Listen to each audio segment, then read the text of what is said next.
oya ibyo yavuze ni ukuri, ariko hari ibyo yavuze akarengera. Ibyo navuze nabisubiramo nimutansaba imbabazi. DJ Brian, Jihad na Godfather, ibintu mwizemo ntabwo mubizi.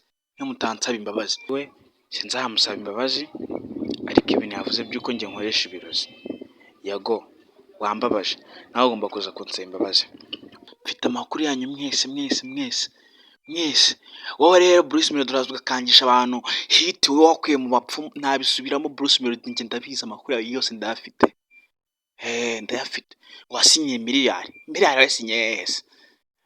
Ariko sha nako reka ibyo mbireke.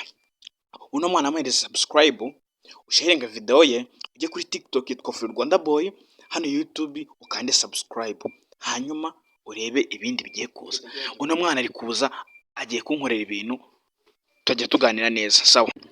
Ariko ibyo reka mbireke. Kambanshimira uno mwana wampaye interview kuri channel yiwe ni Free Rwanda Boy. Umuhe subscribe, hama ibindi twamize tubivuganeho. Yago ndakuzi, ntuzagire ikibazo, ndaje.